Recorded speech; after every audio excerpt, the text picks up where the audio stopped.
여러분 안녕하세요. 덕후와군 매니지먼트의 이완영 교수입니다. 반갑습니다. AI 시대 기술과 입문 그리고 영성을 바탕으로 경영의 본질을 함께 고민해보는 채널입니다. 이번 회차는 최근 핫한 인기를 끌었던 두쫑쿠 쿠키에 대한 현상을 통해서 경영의 본질을 생각해보는 시간을 갖겠습니다. 슬라이드를 보시면 지금 창업하지 마세요. 탕후루 폐업률 84%가 다시 나타났다. 헤드라인 신문이나 방송의 보도가 있었습니다. 굉장히 자극적이지요. 이는 단순한 기사가 아니라 시장이 여러분에게 보내는 최후 통첩입니다. 최근 디저트 시장을 휩쓸었던 두바이 쫀득 쿠키, 일명 두쫑코라고 우리가 부르는데요. 그 열풍이 정말 대단했었습니다. 전국을 강타했는데요. 줄을 서야만 먹을 수 있을 정도로, 그리고 가도 이미 품절로 사기가 어려운 그런 두쫑코였는데, 이 보도 내용들에 의하면 이제는 악성 재고가 되고 말았다라는 겁니다. 왜 이런 비극이 반복되고 있을까 하는 겁니다. 이 현상은 30억 매출이라는 신기루 같은 대박이 전국을 집어삼켰습니다. 그래서 전국적으로 확산이 됐는데요. 시작은 대단히 화려했습니다. 김포의 한 3평짜리 작은 가게에서 시작한 이 두쫑쿠가 입소문을 타고 한 달에 30억 벌었다는 소문이 완전히 그냥 신화가 돼버린 거죠. 그래서 나도 할 수 있다 라는 그 어떤 자신감이라 그럴까요? 그런 생각들이 비즈니스에, 특별히 소상공인들에게 굉장히 많이 도입이 됐습니다. 그런데 레시피를 가지고 매장을 늘렸지만 그것이 몰락의 시작이 될 줄은 많은 사람들이 알지 못했습니다. 강남 일대 수천 개의 재고가 난립한 두쫑쿠 맵을 지금 그 화면은 보여주고 있습니다. 특히 대기업이 참전하면서 반값의 대체재가 대량 출시되고 개인 매장의 유일한 무기였던 희소성이 완전히 증발하게 되면서 최근 보도에 의하면 2,000원에 팔아도 팔리지 않는다는 것이 개인 매장을 운영하는 사장님들의 하소연이라는 보도가 있었습니다. 한마디로 경영에서 이런 현상을 뭐라고 이야기하냐면 생존 편향이라고 이야기합니다. 즉 수면 위의 성공 사례는 1%밖에 안 되는데 그 밑에 빙하 밑에 있는 것과 같은 99%에 해당하는 실패 사례를 보지 못한다. 그래서 생존 편향이라는 것은 내가 보고 싶은 성공의 대박만 보는 것이지요. 소위 30억을 매출을 올렸다는 것만 보았을 뿐 우리가 예전 사례에서 교훈으로 삼고자 하는 2,300개의 탕후루 매장이 실패했다는 데이터는 보지 못하는 거죠. 그래서 남이 하니까 나도 한다는 조급함, 이런 조급함이 결국 우리의 이성을 마비시키고 나의 비즈니스를 어쩌면 도박판 같은 한 판에 밀어 넣는 것입니다. 우리가 경영을 잘하기 위해서는 파도와 바다를 구별할 줄 알아야 합니다. 파도는 유행이고요. 바다는 트렌드입니다. 유행이라는 것은 호기심에 기반해서 급속히 솟았다가 사라지는 거품과 같은 것인데, 반면에 트렌드는 소비자의 근본적인 결핍을 해결하며 정기적으로 또 장기적으로 시장을 바꿔나갑니다. 두쫑코는 어쩌면 파도와 같은 유행이었습니다. 그래서 파도를 타는 건 일시적으로는 분명히 즐겁습니다. 그러나 파도가 사라질 때 거품처럼 사라져서 바다에 빠지게 된다는 사실입니다. 이 이면에는 중요한 그 리스크를 안고 있었는데요. 두쫑코의 핵심 재료인 피스타치오가 그런 경우입니다. 처음에 1kg당 45,000원 하던 것들이 10만 원이 넘는 가격으로 상승이 됐습니다. 기후위기라든지 또는 열풍을 틈타서 이 재료비가 폭등한 거죠. 그러다 보니 팔면 팔수록 적자가 나는 구조가 되어버린 것입니다. 근데 우리가 또 한편으로 살펴봐야 된 이면의 중요한 것들은 고객입니다. 고객의 이와 같은 관심이 진짜 수요인가라는 거에 대해서는 여러분들이 민감하게 판단할 수 있어야 합니다. 소비자가 왜 줄을 서서 두쫑코를 사 먹었을까요? 맛 때문이었을까요? 아닙니다. 대부분 SNS에 나도 두쫑코를 드디어 먹어봤다 라는 인증을 하기 위해서 사실은 많은 줄을 섰던 겁니다.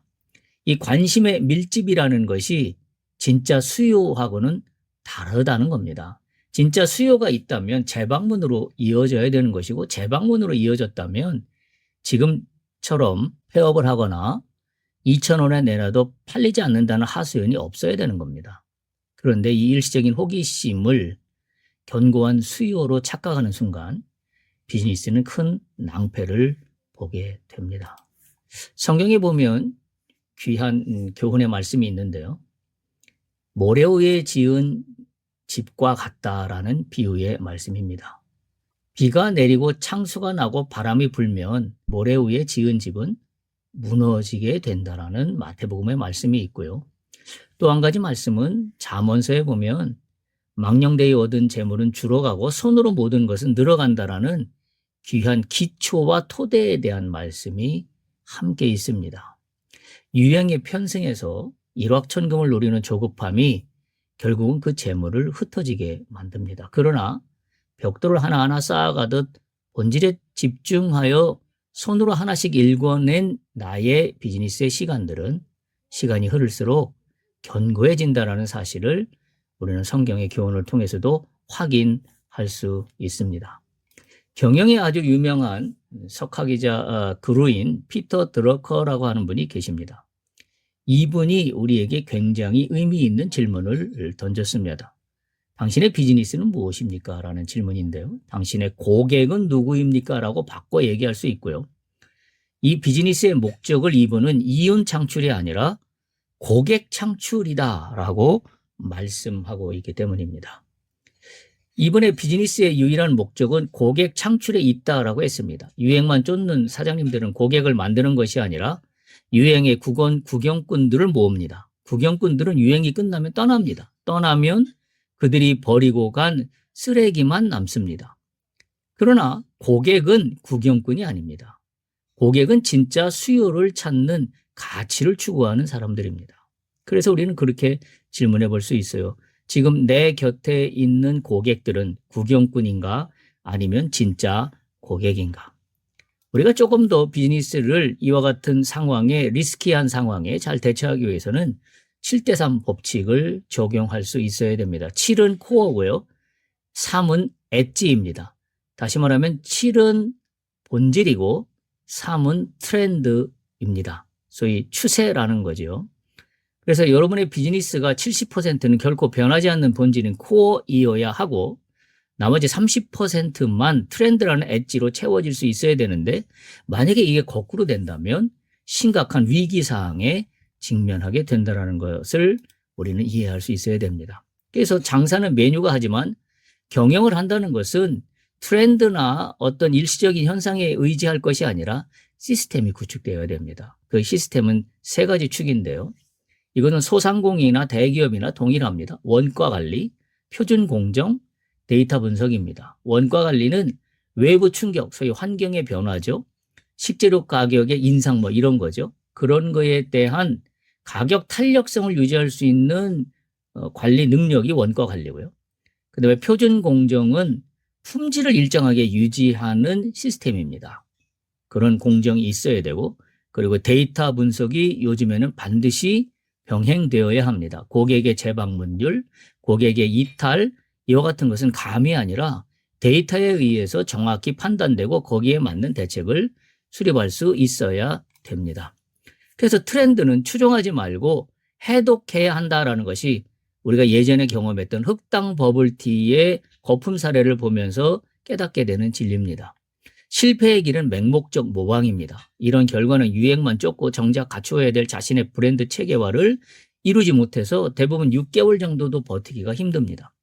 고객들은 단지 겉으로 드러난 흑당 버블티를 사는 것이 아니라 흑당 버블티가 가졌던 가치를 사는 것인데, 흑당 버블티라는 모습만 가지고 내가 창업을 한다 그러면 거기에는 굉장히 실패할 확률이 거의 100%에 가깝다라고 볼 수 있는 거죠. 겉만 흉내내는 것과 본질을 구조화하는 것은 전혀 다른 이야기입니다. 그래서 비즈니스에 성공한 사람들을 보면 그냥 단지 추정하는 것이 아니라 그와 같은 어떤 트렌드에 대해서 그 원리가 무엇인가를 해독합니다. 그리고 그 원리를 그대로 자신의 브랜드에 녹여내려고 굉장히 많은 시간과 노력을 투여한다라는 사실입니다. 파도를 이기는 유일한 나침반을 소유해야 합니다. 그것은 오늘날 데이터입니다. 2026년 비즈니스 현장에서 가장 강력한 무기는 데이터입니다. 감에 의존하지 않아야 합니다. A good feeling이라고 되어 있는데요. 데이터로 고객을 읽을 수 있어야 합니다. 데이터에 의존할 때 트렌드의 정점이 어디인지, 그리고 언제 발을 놓고 빼야 할지, 그 모든 것들을 정확히 알려줍니다. 데이터에 기반한 신뢰가 비즈니스의 수명을 연장한다는 사실을 우리는 반드시 기억해야 합니다. 성경에 보면 선한 청지기의 경영을 가리키는 귀한 말씀이 있는데요. 무슨 일을 하든지 마음을 다하여 주께 하듯 하고 사람에게 하듯 하지 말라라는 골로새서의 교훈의 말씀이 있습니다. 이건 한마디로 얘기하면 진정성입니다. 무슨 일을 하든지 눈가림으로 적당히 겉모습만 흉내내는 것으로 하지 말고 본질적으로 진정성을 담아라 하는 그와 같은 교훈의 말씀입니다. 경영에서도 마찬가지입니다. 진정성을 가진 브랜드만이 파도에 휩쓸리지 않고 살아남을 수 있기 때문입니다. 고객들은 처음에 유행을 따라 행동하지만 결국 브랜드의 진정성을 보고 선택합니다. 최근의 브랜드 가치는 이와 같은 진정성에 달려있기 때문입니다. 파도를 타지 말고 바다를 읽으십시오. 오늘 우리는 두쫑크 광풍이 남긴 교훈을 살펴보면서 유행을 추종하는 것은 파도를 쫓는 일이지만 경영은 바다를 해독하는 일인 것을 우리가 반드시 기억해야 합니다. 바다 위에 너울대는 파도만 보면 파도가 사라지면 거품처럼 없어지고 결국은 바다에 빠지고 맙니다. 요동치는 유행밖에 보지 못하면 거품이 사라지면 다 사그러들고 맙니다. 그러나 수면 아래에 포함된 큰 바다를 보면 유행을 넘어서는 고객의 가치를 발견하고 우리 브랜드가 나아가야 될 방향을 볼 수 있습니다. 이것이 경영의 본질입니다. 파도 뒤에 숨은 흐름을 읽고 본질이라는 반석 위에 여러분의 비즈니스를 세우시기를 간절히 기대합니다. 감사합니다.